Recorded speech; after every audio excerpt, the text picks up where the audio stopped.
Welcome to Daily Current Affair. Today is 9th of November 2022. The question is, which article have been added to the Constitution to provide EWS quota? तो 103rd जो constitutional amendment हुई थी 2019 में, उसमें central government ने क्या बोला था कि जो भी पीपल हैं जनरल कैटेगरी से जो काफ़ी गरीब है, 8 लाख से कम जिसकी ईयरली इनकम है, ठीक है, वो EWS कोटा के अंदर आएंगे और उनको 10% क्या दिया था, रिजर्वेशन दिया था गवर्नमेंट जॉब्स में, गवर्नमेंट इंस्टीट्यूशनल्स में स्टडी करने के लिए, और कुछ और प्रावधान भी होते हैं। तो EWS कोटा जो है वो जनरल कैटेगरीज के लिए इंट्रोड्यूस किया गया था। उसमें जो है आर्टिकल नंबर जो 15 है उसमें सब क्लॉज 6 और आर्टिकल नंबर 16 उसमें सब क्लॉज 6 जो है वो ऐड किए गए थे।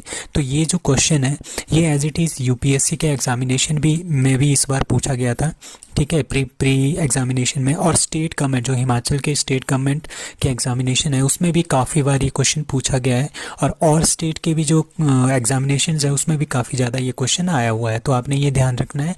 तो कौन कौन से आर्टिकल्स में चेंज हुआ है, आर्टिकल नंबर 15, आर्टिकल नंबर 16, और उसमें क्लॉजेस कौन कौन से ऐड किए हैं। 15 में 15(6) एंड 16(6) हैज़ बिन एडिड। तो इसके ऊपर इस तरह का जब EWS कोटा सेंट्रल गवर्नमेंट ने दे दिया था जनरल के लिए, तो उन्होंने क्या किया, इसके ऊपर एक रेट आ गई, ठीक है, और सुप्रीम कोर्ट में मामला चला गया कि आप जनरल कैटेगरी को इकोनॉमी के बेस पे किस तरह से आप कोटा दे सकते हो, ठीक है। तो ये केस जो है सुप्रीम कोर्ट में चला गया था। अगर आप जनरल कैटेगरी को इकोनॉमी के बेस पे कोटा दे रहे हो तो OBC और SC ST के कैटेगरी के जो लोग हैं उनके लिए भी ये कोटा जो है वो इम्प्लीमेंट होना चाहिए। तो इसके बेस पे क्या हुआ, सुप्रीम कोर्ट ने इस पे सुनवाई की, ठीक है। 10% जो कोटा है उसमें जो बेंच हुई, सुप्रीम कोर्ट की जो बेंच थी उसमें 5 जजेस थे, ठीक है। एक चीफ जस्टिस ऑफ इंडिया जो UU ललित है जो कि अब रिटायर हो गए हैं, दूसरे S रविंद्र भट्ट, तीसरे दिनेश महेश्वरी, एंड चौथे बेलायम त्रिवेदी एंड JB परदीवाला। तो जो UU ललित है और रविंद्र भट्ट है, इन्होंने तो बोला कि ये जो EWS है जो 10% कोटा जो दे रहा है सेंट्रल गवर्नमेंट, ये बिल्कुल गलत है, नियमों के खिलाफ है। क्योंकि 1992 में क्या हुआ था, 1992 में जो इंदिरा साहनी केस हुआ था उसमें एक लिमिट बोली थी कि 50% से ज़्यादा अपने कभी भी रिजर्वेशन को इंक्रीज़ नहीं करना है। बट अब क्या हो गया है, जब हमने EWS कोटा ऐड किया गया है तो 54 के आसपास जो है ये परसेंटेज जो है कोटा की रिजर्वेशन की बन गई है इंडिया में। तो बाकी जो तीन जजेस थे, नंबर 1 दिनेश महेश्वरी, M त्रिवेदी और JBP, ठीक है, इन्होंने क्या बोला, इन्होंने ये बोला कि इंदिरा साहनी केस ने ये नहीं बोला था कि इसको आगे बढ़ाया नहीं जाएगा, ठीक है, ये कॉन्स्टिट्यूशन में भी नहीं लिखा है कि 50% एक प्रॉपर लिमिट है। और उन्होंने ऐसा बोला कि जो ये कोटा है EWS कोटा वो बिल्कुल ठीक है। तो 2 इसके अगेंस्ट थे, ठीक है, 3 इसके क्या थे, पक्ष में थे। तो इस तरह से क्या हुआ, जो पक्ष वाला है वो जीत गया है, और इसके अकॉर्डिंगली क्या होगा, जो EWS कोटा है वो सुप्रीम कोर्ट ने क्या कर दिया है, अलाउ कर दिया है, ठीक है। तो EWS 10% reservation for general category कौन से अमेंडमेंट में आया था, 103rd कॉन्स्टिट्यूशन अमेंडमेंट 2019। अगर फिर से इसके ऊपर कोई केस आता है सुप्रीम कोर्ट में, तो सुप्रीम कोर्ट को क्या करना पड़ेगा, अभी तो 5 जजों की बेंच बैठी थी, इसके बाद क्या होगा, जो ये इसके ऊपर अगर और चर्चा होनी होगी तो फिर या तो 7 जजेस बिठाने पड़ेंगे, 9 जजेस बिठाने पड़ेंगे, 11 जजेस बिठाने पड़ेंगे, वो डिपेंड करेगा कि कितने जजेस आप बिठाते हो, ठीक है। मतलब कि 5 फिर से नहीं होगा, 5 जजेस फिर से नहीं होंगे यार, 5 से कम तो होते भी नहीं है, ठीक है, या फिर 7 या फिर 9 या फिर 11 या फिर 13 जजेस की बेंच बैठेगी, जो वो फैसला करेंगे वो फिर उसको इस फैसले को ओवरराइड कर सकता है। So world's first Vedic clock is going to be set up in that is C Ujjain Madhya Pradesh में। हमने क्या कर रहे हैं, एक फर्स्ट वैदिक क्लॉक जो है वो इनेगुरेट कर रहे हैं। फर्स्ट वैदिक क्लॉक इस तरह की एक वैदिक क्लॉक होगी, ठीक है, जो कि हमें टाइम बताएगी ऑन द बेसिस ऑफ जो हमारे पास सूरज है, सूरज की जो परछाई है उसके अकॉर्डिंगली हमें क्या बताएगा, हमारा टाइम बताएगा। जिस तरह से हमारे पास वैदिक टाइम में क्लॉक हुआ करती थी, ठीक है, जो परछाई होती है सूरज की उसके उसी के बेस पे हम टाइम को मेजर करते थे कि इतना टाइम हो गया होगा, ठीक है। और ये कॉस्ट कितना करेगा, 1.62 करोड़ जो है ये कॉस्ट करेगा। ठीक है। द एप्लीकेशन ऑफ द वैदिक clock will for the Vikram पंचांग, जो हमारे पास विक्रम संवत होता है ना, हिंदू संवत होता है, उसके बेस पे ये काम करेगा। ठीक है, ये पूरा का पूरा बताएगा प्लेनेटरी की position, yoga, Bhadra position, moon position, festival, auspicious time, birth anniversary, जैसे नामकरण रखते हैं तो ये सारे के सारे चक्र को देख के ही हम क्या रखते हैं, नाम रखते हैं। तो ये सारे के सारे काम इसके थ्रू हो सकते हैं। तो वैदिक क्लॉक एप्लीकेशन भी होगी एक, ठीक है, will be seen on the display. ठीक है, वो आपके mobile phones, LED, smartphone, TV, tab या डिजिटल वॉचेस में उसको हम इंट्रोड्यूस कर सकते हैं। ठीक है, तो हमारे पास क्या है, जो फर्स्ट वैदिक क्लॉक है that is to be set up in Ujjain Madhya Pradesh, और ये वर्ल्ड की पहली फर्स्ट वैदिक क्लॉक होगी। सो Uttarakhand Gaurav Samman is to be given to, that is NSA Ajit Doval, जो कि यूके से हैं, उत्तराखंड से हैं, and let CDS general Rawat, वो भी कहाँ से थे, उत्तराखंड से थे। तो इन दोनों को क्या मिल रहा है, उत्तराखंड गौरव सम्मान जो है वो मिल रहा है इस साल का। सो उत्तराखंड के chief minister that is Pushkar Singh Dhami, जो हार के भी ये इनको CM बना दिया गया था। उत्तराखंड कैपिटल देहरादून।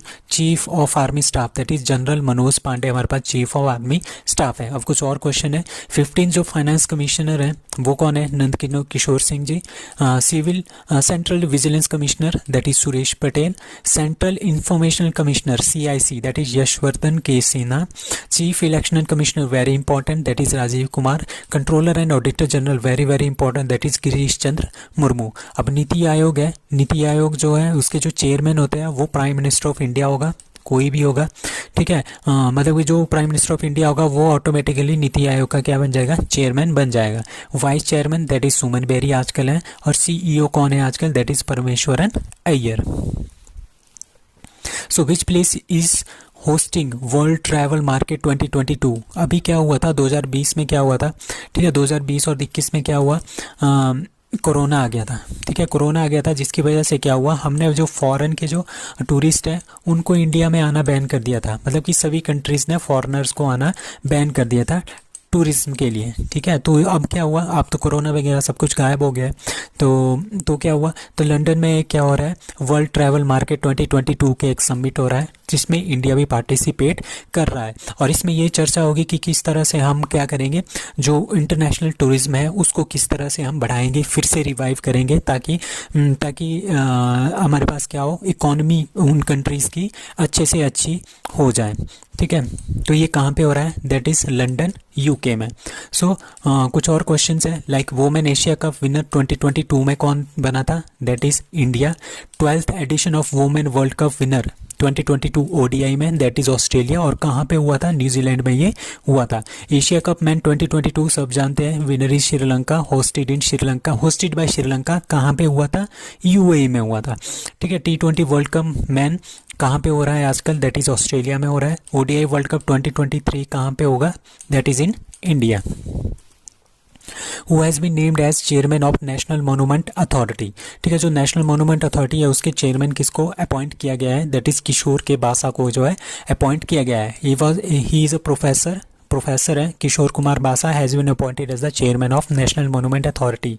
ठीक है, he will have a tenure of 3 साल का इनका टेन्योर होगा।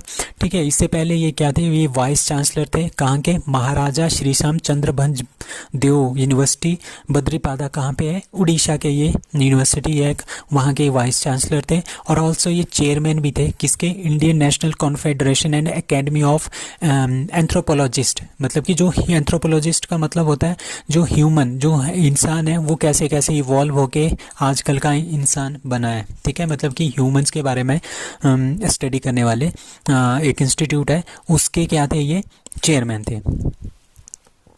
ऑर्गेनाइजेशन है ये एक तरह की, उसके ये चेयरमैन थे। सो नेशनल मोनूमेंट अथॉरिटी किसके अंडर आती है, ये आती है मिनिस्ट्री ऑफ कल्चर के अंडर। और इसको 2010 में बनाया गया था एक एक्ट के थ्रू जिसका नाम था ancient monument and archaeological sites and Ramsar and remains, AMSR। ठीक है, अमेंडमेंट एंड वैलिडेशन एक्ट 2010 में इसको हमने बनाया था।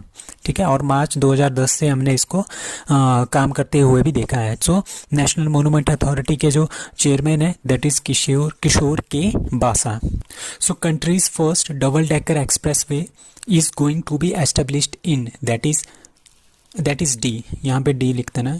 ठीक है, D नोएडा। सो नोएडा में हमारे पास क्या बन रहा है, कंट्री का पहला डबल डेकर एक्सप्रेसवे जो है हम बना रहे हैं, इस तरह का बनेगा ये, ठीक है। इसका एम क्या है, टू कनेक्ट दिल्ली, सो दिल्ली है उसको हमने कनेक्ट करना है यमुना एक्सप्रेसवे के साथ, ठीक है। यहाँ पे दिल्ली है, यहाँ पे नोएडा है, ठीक है, और यहाँ पे हमारे पास यमुना एक्सप्रेसवे है, ठीक है। इसको हमने डायरेक्टली कनेक्ट करना है यमुना एक्सप्रेसवे के साथ। तो इसके लिए क्या बन रहे हैं हम, countries first double decker expressway जो हम नोएडा के अंदर बना रहे हैं, ठीक है। तो कहाँ पे बनेगा है, नोएडा, ग्रेटर नोएडा जो एक्सप्रेसवे है, ठीक है, जो ये एक्सप्रेसवे है ना नोएडा और ग्रेटर नोएडा के ऊपर, वहाँ पे हम इसको बना रहे हैं, ठीक है। किसके लिए बना रहे हैं, ताकि हम दिल्ली को डायरेक्टली यमुना एक्सप्रेसवे के साथ जोड़ सकें। सो क्रिकेट की न्यूज़ है, who became the first Indian player to score 1000 T20 international runs in a calendar year, मतलब कि एक साल में 1000 रन से ज़्यादा बनाने वाले पहले इंडियन कौन है, दैट इज़ सूर्य कुमार यादव। ये सूर्य कुमार यादव है, ठीक है। इन्होंने क्या कर दिया है, सो सबसे पहले वर्ल्ड के सबसे पहले कौन है, दैट इज़ मोहम्मद रिजवान, जिन्होंने पिछले साल जो है 1000 से ज़्यादा रन बनाए हैं एक साल में। उनके शायद 1326 के आसपास रन है एक साल में, बट अब सूर्य कुमार यादव 2022 में बने हैं। He is the only Indian player जिसने एक साल में 1000 से ज़्यादा T20 इंटरनेशनल रन जो है बनाए हैं, ठीक है। और सबसे ज़्यादा रन किसके हैं, ओवरऑल जो सबसे ज़्यादा रन हैं that is Virat Kohli, but एक साल में सबसे ज़्यादा रन किसके हैं, दैट इज़ सूर्य कुमार यादव। सो विजय हजारे 2022 किसने जीता था, दैट इज़ हिमाचल प्रदेश ने जीता है first time. Ranji trophy 2022 winner that is Madhya Pradesh first time. और आपने एक याद रखना है, स्मैट सैयद मुश्ताक अली ट्रॉफी 2022, ये भी किसने जीता है, ये जीता है मुंबई ने for the very first time, ठीक है। IPL 2022 15th एडिशन हुआ था इस बार, स्पॉन्सर कौन थे, Tata. Winner that is Gujarat Titans, इन्होंने भी ये पहली बार जीता है, ठीक है। टोटल टीम्स कितनी है इसमें, टोटल टीम्स इसमें थी 10। So Mangarh Dham a national monument is in which state, that is Rajasthan. So Rajasthan में हमारे पास क्या है, मानगढ़ धाम है, जिसको प्रधानमंत्री मोदी ने क्या कर दिया है, इसको डिक्लेयर कर दिया है नेशनल मोनूमेंट, ठीक है। नेशनल मोनूमेंट डिक्लेयर कर दिया गया है और ये बंसवाड़ा डिस्ट्रिक्ट राजस्थान में लोकेटेड है। क्यों इसको बनाया है, क्यों इसको नेशनल मोनूमेंट जो है वो बनाया है, क्योंकि वहाँ पे जो है भील समुदाय के लोग रहते थे, ठीक है। उनमें जो भील समुदाय के जो फ्रीडम फाइटर है उनका नाम था श्री गोविंद गुरु, वो वहाँ पे रहते थे। उन्होंने काफ़ी ज़्यादा योगदान दिया था इंडिया की इंडिपेंडेंस के लिए। तो इसके लिए क्या कर दिया, जो मानगढ़ धाम है उसको क्या बना दिया है, नेशनल मोनूमेंट बना दिया है। किसने बनाया है, प्रधानमंत्री नरेंद्र मोदी ने इसको खुद बनाया है। दैट्स वाई ये काफ़ी इंपॉर्टेंट क्वेश्चन बन जाता है, ठीक है। Mangarh Dham is a symbol of tenacity sacrifice, ठीक है। ट्राइबल लोगों ने बहुत ज़्यादा बलिदान दिया था, ठीक है। और कहाँ के ट्राइबल लोग रहते थे, राजस्थान के, गुजरात के, महाराष्ट्र के और मध्य प्रदेश के, इस एरिया में ट्राइबल्स जो लोग हैं वो रहते थे, वो जो है भील समुदाय के लोग थे। तो उसकी वजह से मानगढ़ धाम को क्या बना दिया है, नेशनल मोनूमेंट बना दिया गया है ऑफ राजस्थान। अब कुछ वन लाइनर्स हैं जो वनडे एग्जामिनेशंस के लिए काफ़ी इंपॉर्टेंट है। अब Russia becomes the India's top oil supplier in October, ठीक है। सरप्राइजिंग किसको उनका सरप्राइज किया है, वैसे हम सऊदी अरेबिया और इराक से सबसे ज़्यादा तेल लेते थे, बट इस साल क्या हुआ, अक्टूबर में हमने सबसे ज़्यादा तेल जो है किससे लिया है, रशिया से लिया है। आधार मित्र एक तरह का क्या है, एक तरह का चैट बॉट है। चैट बॉट मतलब कि जिस तरह से हम UIDAI की जो आधार की जो साइट है वहाँ पे जाएंगे, ठीक है। वहाँ पे अगर हमें कोई भी इन्फॉर्मेशन चाहिए तो हमारे पास वहाँ पे एक चैट बॉट निकलेगा, एक चैट बॉट निकलता है साइड में, वहाँ पे हम लिख के कुछ भी हमारी प्रॉब्लम होगी उसके थ्रू जो चैट बॉट है वो आपको ऑटोमेटिकली आंसर करता रहेगा, ठीक है। नेतान्याहू एंड एलाइज, ये जो है इजराइल के हैं, इन्होंने फिर से इलेक्शन विन कर दिया है, ठीक है। और ये राइट विंग के पार्टी से बिलोंग करते हैं और इनकी पार्टी का नाम है लिकुड पार्टी, ये फिर से जीत गए हैं और नेतान्याहू अपने अगले प्राइम मिनिस्टर बनने के लिए तैयार हैं। से लुला डा सिल्वा ही डिफीट्स बोल्सोनारो, ठीक है। कहाँ के, रिटर्न ब्राज़ील के, ठीक है। ब्राज़ील के जो न्यू प्रेसिडेंट है that is Lula day Silva. Indian mains squash team हमने पढ़ा था, उन्होंने गोल्ड मेडल जीता है कहाँ पे, एशियन स्क्वैश टीम चैंपियनशिप में। एशियन हॉकी फेडरेशन हमने पढ़ा था, that is Tayyab Ikram has been elected as FIH federation of international hockey के president. He is from Pakistan. United Nation environment programme, ये इसका जो हेडक्वार्टर है दैट इज़ नैरोबी केनिया में है. उन्होंने एक रिलीज़ की है एडेप्शन गैप रिपोर्ट 2022. इसके अकॉर्डिंगली उन्होंने ये बताया है कि कोई भी कंट्री अच्छे से क्लाइमेट के अडेप्शन को इम्प्लीमेंट नहीं कर पाया है, सभी फेल हुए हैं and puts the world at risk. ठीक है. COP20 कॉन्फ्रेंस ऑफ पार्टी 27 ये कहाँ पे हो रहा है? दैट इज़ इजिप्ट में ये हो रहा है. ये भी इन्वायरमेंट से रिलेटेड एक समिट होती है. प्रमोद भगत, मनीषा रामदास, ये जो दो हैं ये बैडमिंटन के पैरा बैडमिंटन प्लेयर है इंडिया के.